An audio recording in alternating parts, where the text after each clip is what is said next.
At CII, Cleaner Air Better Life Initiative, we are committed to cleaner air and a better quality of life for every citizen. We work with industry leaders, government and society to bring about positive change on ground. Today, India is the second largest agro-based economy, and inevitably, the country generates a large amount of agricultural waste, which include post-harvest remains such as rice and wheat straw.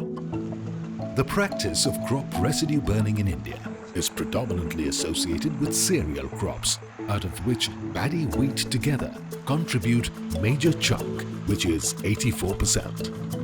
We need solutions that leverage this agricultural waste, create new economic opportunities, and incentivize our farmers to give up the practice of stubble burning.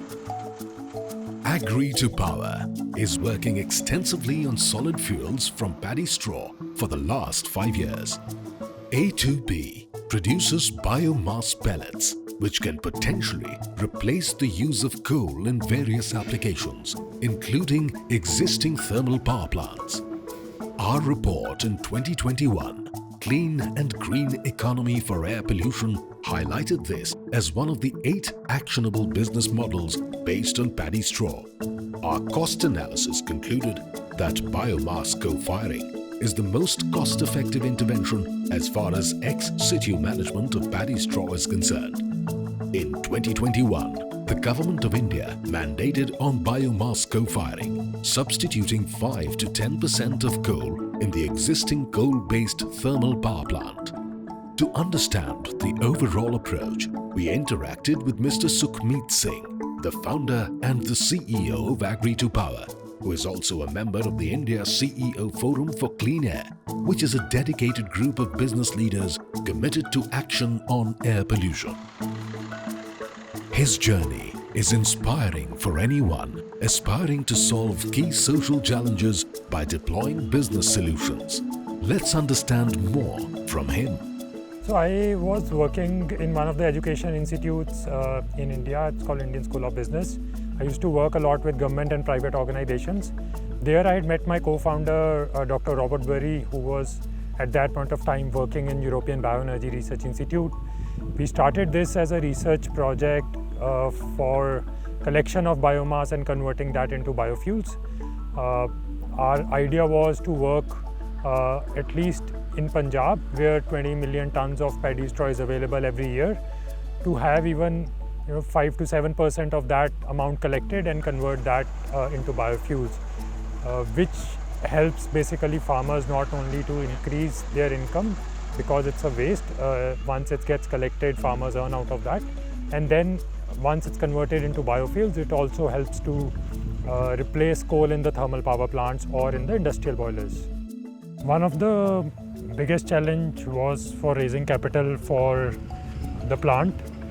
Because it's a manufacturing unit, not many VCs look at this space for investing, because return on investment is higher and longer compared to more technically oriented or technologically oriented businesses.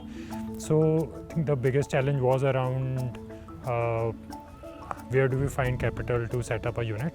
Once we were able to set up the unit, then the next challenge was, because it was a new product based out of paddy straw, there were challenges in terms of using it in industrial boilers. So we work with some of the big brand names to test the fuel in the boilers, modify as per their requirements, and then were successful to use this as a replacement for coal. If we talk about the policy, recent policy which mentioned about giving subsidy of I think 15 lakhs per ton of capacity built for production of biofuels. Just talking about this whole incentive, my guess is that it will still fall short of in terms of getting major interest from the prospective manufacturers. Reason is that just on the manufacturing unit, we talk about setup would cost more than 1 crore, and the subsidy would not be even 15%, and that is just on the capital investment. Then we are talking about collecting the raw material throughout the year in few days of the month. So the cash flow also is a major challenge for setting up this kind of a unit. And this I'm talking about keeping in perspective of having a unit on paddy straw based fuel, which is only available for 20 to 30 days in a year. So you collect that for complete year of processing. So you need cash flow for the collection of the paddy straw, which is also is a major challenge right now. There are two sides to it. On one hand, yes, it also, because we also consume energy in terms of conversion of biomass into biofuels. That's a cost which we are incurring now as a higher cost. But on the other hand, we have also seen this has also incentivized industry to explore other alternate fuels.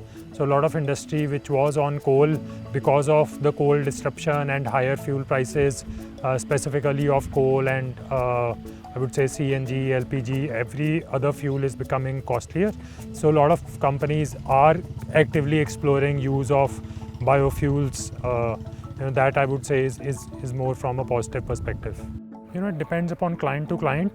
I'll show you two different kinds of pellets. So this is basically paddy straw based pellets, you can see, and this has a mixture of other biomasses like sugarcane leaves, some amount of pressed mud. This is also basically, you can see the color difference. So there's a quality difference in terms of calorific value. So it really depends upon the end client what amount of heating value they want, which is in technical terms called gross calorific value. So in paddy straw based pellets, it's around 300. If one client says no, my setup will require 3600 kilocalories, then what we do is we mix other biomasses like groundnut shell, sometimes mustard or sawdust into the paddy straw based pellets and convert that into higher GCV, higher gross calorific value fuel. The higher calorific value fuel generally is required by small industries where the boilers are small or they have burners, so they want more heating value per kg of fuel. Now because of global conditions of recent war, global escalation in the energy prices, a lot of companies are looking at biofuels because of mainly two reasons. One is consistent supply of fuel. So coal disruptions has made biofuels an attractive proposition. Second, also a lot of companies have given carbon neutrality targets. Specifically, I would say a lot of companies outside India have given, and those who have operations, those companies which have operations in India, they want their global operations to be carbon neutral. So replacing coal becomes very, very critical for them, and biofuel is, I would say, one of the promising fuel which can replace coal very easily. They don't have to change any setup for them. So these pellets can actually go into the coal feeding line and produce steam or electricity out of that, which they would be doing using coal currently. I would like to give a message to all the attendees here. Whether you are a consumer or whether you are an individual consumer of any product, look at the companies which are producing more sustainable products.